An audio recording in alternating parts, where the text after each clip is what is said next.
ఓ pension కావాలంటే సామాన్యుడు MRO ఆఫీసుల చుట్టూ తిరగాలి, గ్రామ పంచాయతీ చుట్టూ తిరగాలి, వీళ్ళ కాళ్ళు మొక్కాలి.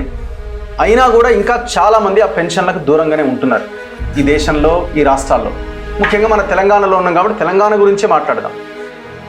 ఒక పెన్షన్ రావాలంటే ఇన్ని ఎకరాల లోపు ఉన్న వాళ్ళకే పెన్షన్ అన్ని రకరకాల గైడ్లైన్స్ పెడతారు.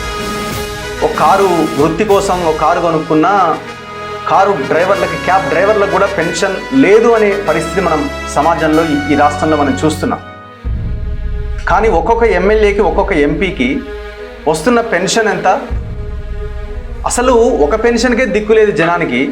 2 పెన్షన్లు తీసుకోవడం ఎమ్మెల్యేలకు, ఎంపీలకు ఇది ఎంతవరకు కరెక్ట్?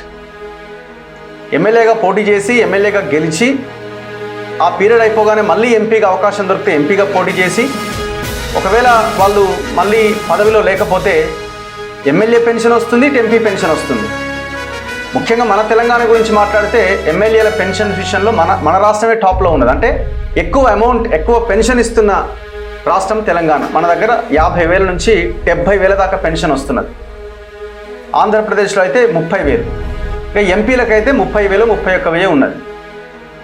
కొంతమంది చిరంజీవి లాంటి హీరోలు, టీజీ వెంకటేష్ లాంటి పారిశ్రామికవేత్తలు, అశోక్ గజపతి రాజు లాంటి వాళ్ళు, ఇట్లాంటి చాలామంది బడా పారిశ్రామికవేత్తలు, సినిమా స్టార్లు, పొలిటీషియన్లు వాళ్ళ ఆస్తుల లెక్కలు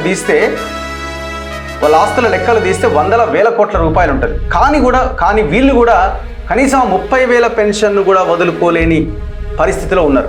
సరే, అట్లీస్ట్ ఒక పెన్షన్ అయినా తీసుకుంటున్నారా? లేదు. ఎమ్మెల్యే పెన్షన్ తీసుకుంటున్నారు, ఎంపీ పెన్షన్ తీసుకుంటున్నారు. ఇవాళ ఆంధ్రజ్యోతిలో ఒక వార్త వచ్చింది దీనికి సంబంధించి. నేను ఇదే ఇష్యూ పైన గతంలో యూట్యూబ్లో ఒక వీడియో చూడడం జరిగింది. గణేష్ అని ఓ సామాన్యుడు, WD గణేష్ అని ఓ సామాన్యుడు ఈ అంశం మీద కొట్లాడుతున్నాడు. కేంద్ర ప్రభుత్వానికి ఒక RTI అప్లికేషన్ పెట్టి సమాచారాన్ని అంతా సేకరించి యూట్యూబ్ ఒక ఛానల్లో ఒక ఇంటర్వ్యూ ఇచ్చాడు.